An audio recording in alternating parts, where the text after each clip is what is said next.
नमस्कार साथियों, कैसे हैं आप सभी। दोस्तों, आज हम लोग जो बात करने वाले हैं इस करंट अफेयर के अध्याय में, वो आपको पूर्ण रूप से भारत के प्रति एक गौरवपूर्ण पल देने वाला है। दोस्तों, वास्तव में आज की जो वीडियो है वो हमारे भारत के लिए वो गौरवशाली वीडियो है, जिसमें यह बताया गया है कि हमारा भारत सैन्य रूप से, रक्षा के रूप से और ज्यादा शक्तिशाली हो चुका है। चूंकि दोस्तों विज्ञान और प्रौद्योगिकी के संबंध में मैं हमें हर प्रकार की वीडियो लेकर आता हूं, तो ये भी आपको कहीं ना कहीं विज्ञान और प्रौद्योगिकी के संबंध में ही वीडियो दिखाई देगी। लेकिन दोस्तों, इस वीडियो में आपको हर पल, हर एक स्लाइड में यह एहसास होगा कि हमारा भारत दुनिया में सबसे ज्यादा शक्तिशाली बनने जा रहा है। और शक्तिशाली बनने का ये जो क्रम है, ये अब धीरे धीरे बढ़ाव की ओर है, ये घटाव की ओर बिल्कुल नहीं है। तो दोस्तों, हम किस प्रकार से अपने परमाणु ताकत को इजाफा दे रहे हैं, ये आज हम आपको बताने वाले हैं इस वीडियो में। दोस्तों, जैसा कि आप लोगों को ज्ञात है कि दुनिया में बहुत सारे देश ऐसे हैं जिनके पास में परमाणु हथियार है, परंतु उन सभी हथियारों को एक्टिवेट करने की इजाजत नहीं है।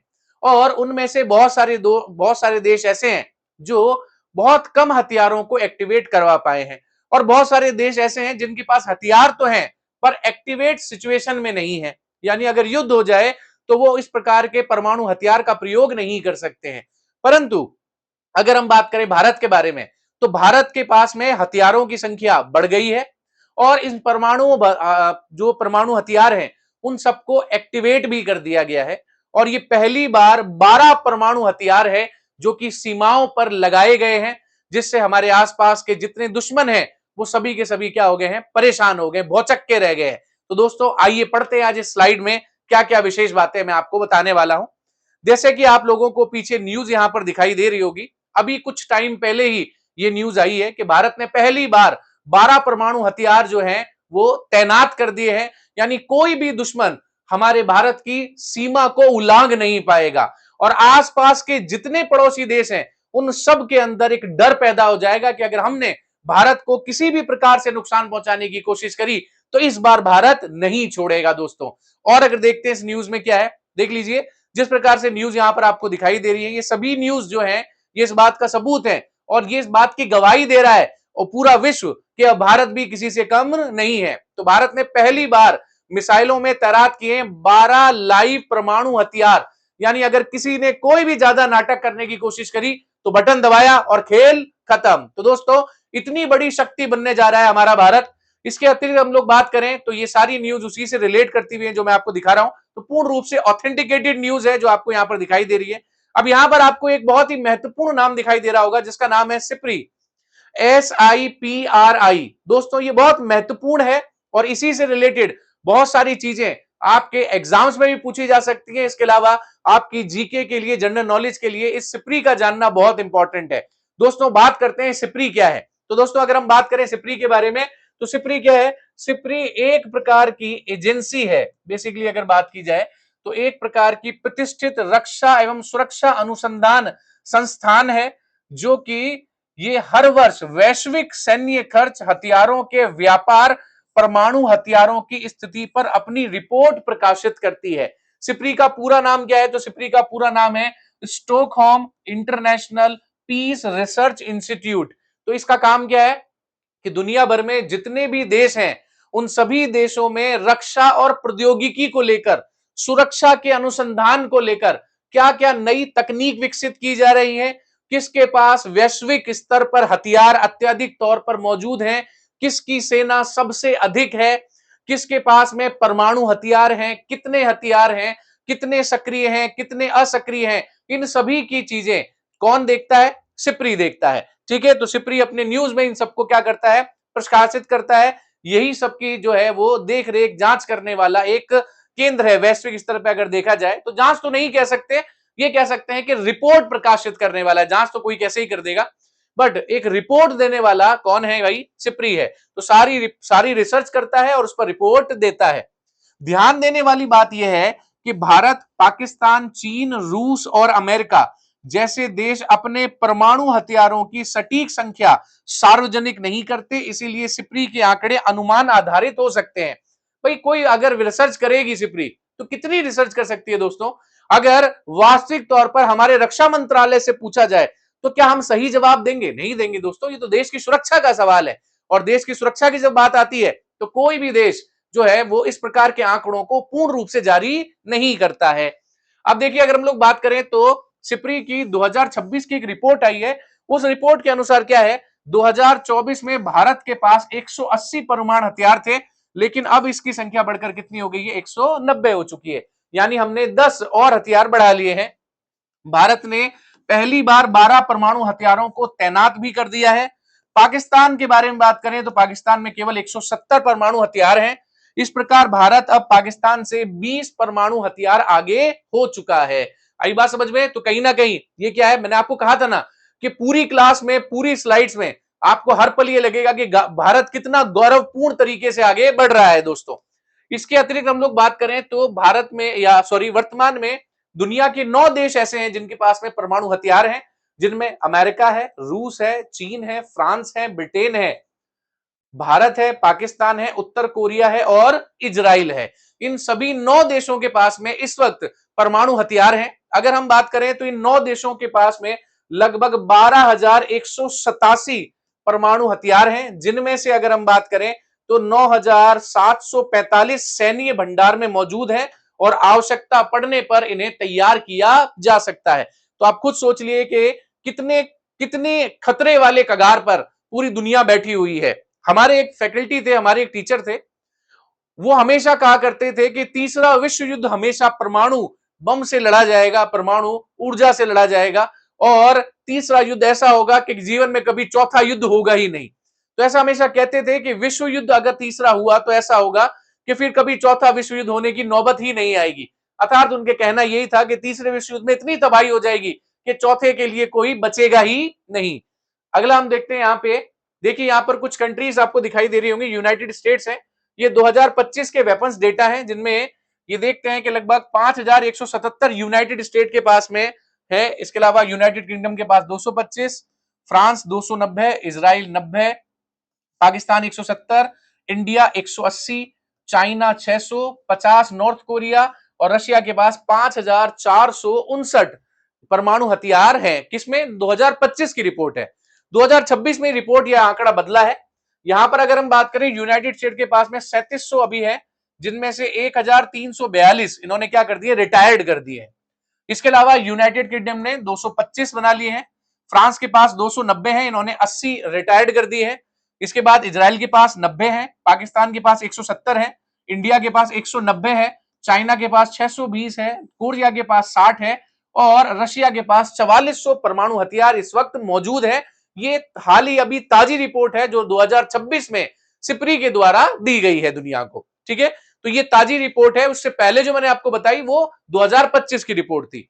अब दोस्तों अगर हम बात करें तो भारत आखिर अपनी परमाणु क्षमताओं को क्यों बढ़ा रहा है, ऐसा क्या रीजन है? तो दोस्तों भारत के सामने दो एकमात्र जो है ऐसे मामले हैं जिनके सामने भारत को हमेशा सशक्त रूप से खड़ा रहना बहुत जरूरी है। एक है चीन, जो अत्यधिक बेसिकली सैन्य शक्ति वाला है, इसके अलावा आधुनिक हथियारों से लैस है, इसके अलावा परमाणु हथियार भारत से अधिक है। देख लीजिए यहां पर अगर हम बात करें तो 620 हथियार परमाणु चाइना के पास मौजूद है। तो इसीलिए भारत को भी क्या करना पड़ेगा, अपनी कमर कसनी पड़ेगी। इसके बाद फिर दूसरा जो है वो पाकिस्तान है। तो पाकिस्तान हमसे 20 परमाणु हथियार ही पीछे है। तो बेसिकली बात की जाए तो इन दोनों के लिए भारत क्या होगा, हमेशा तैयार रहेगा। और अगर हम बात करें तो विशेष रूप से 2020 की गलवान घाटी घटना के बाद में भारत ने चीन सीमा पर अपनी सैन्य तैयारियां जो है बढ़ा दी है। तो किस प्रकार से कई प्रकार की ऐसी घटनाएं हो जाती हैं, जिसमें गलवान घाटी को लेकर भी एक घटना है जो 2020 में हुई थी। वहां पर चाइना के द्वारा अटैक किया गया था और उसमें हमको काफी नुकसान भी जो है वो झेलना पड़ा था। इसीलिए भारत ने क्या किया, भारत ने वहां पर अपनी सैन्य तैयारी बढ़ा ली है ताकि वहां पर हमें कोई नुकसान ना पहुंचा सके। भारत ऐसे लंबी दूरी के परमाणु हथियार विकसित कर रहा है जिनकी पहुंच चीन के सबसे दूर स्थित क्षेत्रों तक हो सके। तो भारत जो है वो धीरे धीरे अपने आप को इतना डेवलप बना रहा है, इतना डेवलप कर रहा है, ताकि अगर चीन सुदूर से भी अगर हमें कहीं पर निशाना दागना पड़े तो आसानी से हम दाग सकते हैं। इसीलिए आप देखेंगे, आपने रुद्रम वाला वीडियो देखा होगा, इसके अलावा आपने ब्रह्मोस वाला वीडियो देखा होगा। ये सभी जितनी भी हम मिसाइल है, ये ताकत बढ़ा रहे हैं, इसीलिए बढ़ा रहे हैं ताकि हम हर तरह से देश के दुश्मनों को क्या दे सके, चुनौती दे सके दोस्तों। इसके अतिरिक्त हम लोग बात करें तो एक बहुत महत्वपूर्ण तकनीक है जो भारत जिस पर काम कर रहा है, इस तकनीक का नाम है MIRV। दोस्तों बहुत महत्वपूर्ण है, हर एग्जाम में पूछी जा सकती है। अगर हम बात करें तो ये क्या होता है, multiple independently targetable re entry vehicle है ये, ठीक है। वापस इसका नाम देखेंगे, इसका नाम क्या है, ये है multiple independently targetable re entry vehicle है। इसकी क्या विशेषता है, इसकी विशेषता ये है कि एक ही मिसाइल कई परमाणु हथियार ले जा सकती है। दूसरी क्या है, प्रत्येक हथियार अलग अलग लक्ष्य पर हमला कर सकते हैं।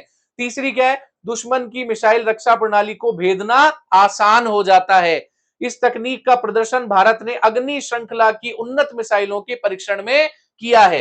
देख लीजिए साहब, ये MIRV है, तो यहां पर क्या है, ये एक साथ ही लगभग 3 से 4 लक्ष्यों को एक ही मिसाइल के माध्यम से आसानी से क्या कर रही है, सभी को मार रही है। तो एक ही मिसाइल से हम कितने 3 प्रकार के परमाणु हथियारों को प्रयोग कर सकते हैं। देखिए अपने आप में ये क्या है, ये बहुत बड़ी उपलब्धि है जो कि भारत के लिए गौरवपूर्ण गौरवपूर्ण जो एक पल है वो तैयार करती है दोस्तों। तो कहीं ना कहीं मैंने आपको कहा था कि हर बार आपको फील होगा कि वास्तव में गौरवपूर्ण पल जो है वो भारत के इतिहास में दर्ज होते जा रहे हैं। इसके अतिरिक्त हम लोग बात करें तो देखिए अग्नि श्रृंखला यहां पर देखें तो भारत की परमाणु रणनीति में प्रमुख 2 मिसाइल परिवारों पर आधारित है।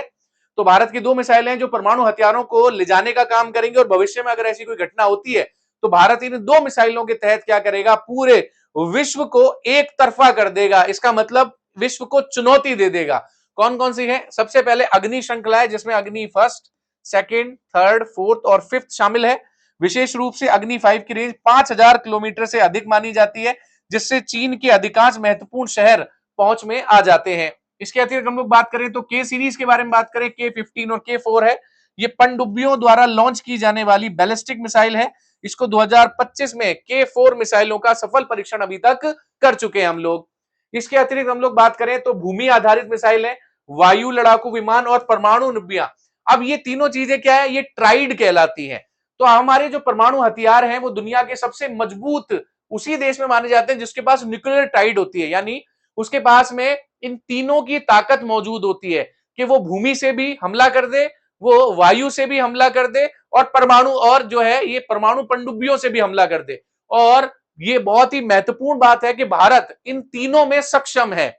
हमारे पास में भूमि की आधारित मिसाइलें हैं जिसपे हम अटैक कर सकते हैं, वायु के लड़ाकू विमान है जहां से हम अटैक कर सकते हैं, और परमाणु पनडुब्बियां मौजूद है जहां से हम अटैक कर सकते हैं। सबसे महत्वपूर्ण बात, भारत कभी किसी पर आक्रमण नहीं करता दोस्तों, हम हमेशा दोस्ती को और प्यार को बढ़ावा देते हैं। भारत केवल और केवल उस बात पर विश्वास करता है कि जब तक कोई छेड़ेगा नहीं तब तक हम कुछ नहीं कहेंगे, और अगर कोई छेड़ देगा तो फिर हम उसको छोड़ेंगे नहीं। तो बहुत ही प्यार मोहब्बत और दुनिया को प्यार का पैगाम देने वाला भारत देश है। परंतु अगर कोई उसकी प्रभुत्व पर कोई अगर हाथ उठाएगा, अगर उसके ऊपर कोई आंख उठा के देखेगा, तो भारत इतना सक्षम है कि उसको कहीं तक भी नहीं छोड़ेगा दोस्तों, और इसका सबूत हम यहां पर देख चुके हैं। इसके अतिरिक्त हम लोग बात करें तो INS अरिहंत और INS अरिघात 2 तरह के युद्धपोत हमारे पास में मौजूद हैं, और ये हर वक्त सेकंड स्ट्राइक की क्षमता के आधार माने जाते हैं। अब दोस्तों ये सेकंड स्ट्राइक होती क्या है, तो देख लीजिए, मान लीजिए कि कोई दुश्मन हम पर पहले हमला कर देता है, यदि उसके बाद कोई भी देश जवाबी परमाणु हमला कर सकता है तो उसे क्या कहते हैं, सेकंड स्ट्राइक कैपेसिटी कहा जाता है। यह क्षमता किसी भी देश को परमाणु युद्ध में प्रभावी और प्रतिरोधक शक्ति प्रदान करती है। तो भारत के पास में तो पनडुब्बियां और युद्धपोत इतने सारे मौजूद हैं जो कि क्या कर सकते हैं, आसानी से सेकेंडरी या सेकंड स्ट्राइक में आगे बढ़कर हिस्सा ले सकते हैं दोस्तों। इसके अतिरिक्त हम लोग बात करें तो ऑपरेशन सिंदूर को तो हम कैसे भूल सकते हैं, ऑपरेशन सिंदूर का जिक्र सिप्री ने भी किया है। रिपोर्ट में मई 2025 में भारत पाकिस्तान के सैन्य तनाव का भी उल्लेख सिप्री के द्वारा किया गया है, क्योंकि रिपोर्ट के अनुसार दोनों देशों के बीच सीमित सैन्य टकराव हुआ था, साइबर अटैक और डिजिटल ऑपरेशन का भी खुला उपयोग किया गया, और भारत ने इसका नाम ऑपरेशन सिंदूर रखा गया। तो भारत सिप्री ने जो अपनी रिपोर्ट दी थी उसमें मई 2025 में ऑपरेशन सिंदूर का जिक्र भी किया गया था। इसके अतिरिक्त हम लोग बात करें तो भारत का रक्षा खर्च भी इस चीज में बढ़ा है कहीं ना कहीं। अगर देखें तो पहले अगर हम देखें तो 2025 में भारत का रक्षा बजट 92.1 अरब डॉलर था, और अब भारत दुनिया के 5वें सबसे बड़े रक्षा खर्च करने वाले देश में पहुंच चुका है। सबसे पहले अमेरिका, फिर चीन, फिर रूस, फिर जर्मनी, और 5वें नंबर पर हम खुद भारत यहां पर मौजूद है। तो भारत पूरे विश्व में पांचवा वो देश है जो सबसे ज्यादा रक्षा यानी डिफेंस बजट लेकर आता है, डिफेंस पर सबसे ज्यादा खर्च करता है। इसके अलावा हथियारों का आयात भी भारत की स्थिति में बढ़ा है। 2021-25 के दौरान भारत दुनिया का दूसरा सबसे बड़ा हथियार आयातक देश रहा है। वैश्विक हथियार आयात में भारत की हिस्सेदारी 8.2% है, जो आपको दिख रही है। हालांकि अब भारत आत्मनिर्भर भारत और मेक इन इंडिया के तहत स्वदेशी हथियार निर्माण करने पर भी तेजी से काम कर रहा है। इसीलिए हम जो है रुद्रम और ब्रह्मोस के बारे में बात कर रहे थे। चलिए अगर हम लोग बात करें इसके आगे, तो अब निष्कर्ष के ऊपर आ जाएं, तो निष्कर्ष क्या है? भारत परमाणु क्षमता में ये वृद्धि केवल हथियारों की संख्या को बढ़ाने पर सीमित नहीं है। भारत लंबी दूर की मिसाइलें विकसित कर रहा है, MIRV जैसी तकनीक अपना रहा है, समुद्री परमाणु शक्ति को मजबूत कर रहा है, न्यूक्लियर ट्राइड बना रहा है और चीन और पाकिस्तान दोनों मोर्चों पर रणनीतिक संतुलन बनाए करने की कोशिश कर रहा है। कहने का मतलब यह कि हमें किसी प्रकार का कोई तनाव नहीं चाहिए। हम तो प्यार और मोहब्बत बांटने वाले लोगों में से हैं, लेकिन अगर कोई भी अगर आगे बढ़ता है तो फिर उसका खामियाजा भुगतना पड़ सकता है। क्यों? क्योंकि भारत अब किसी से पीछे रहने वालों में से नहीं है। अब भारत बहुत ही जल्दी उन सभी शक्तिशाली देशों में कदम रख रहा है, जो कि अब रख चुका है। पांचवा सबसे ज्यादा शक्तिशाली देश बनने जा रहा है और धीरे धीरे वो क्षण दूर नहीं है जब भारत पांचवा नहीं, जब भारत नंबर 1 पावरफुल कंट्री होगा इस पूरे वर्ल्ड का दोस्तों। तो इस प्रकार की और भी बेहतरीन खबरें देखने के लिए और करंट अफेयर पढ़ने के लिए तो लगातार चैनल पर बने रहिए। इसके अलावा जो वीडियोस हैं वो सभी देखिए, आपके एग्जाम्स के लिए और जनरल नॉलेज के लिए बहुत इंपॉर्टेंट है। चलिए दोस्तों, भारत के इसी गौरवपल क्षण के लिए मैं यहीं पर इस वीडियो को समाप्त करता हूं। जय हिंद, जय भारत।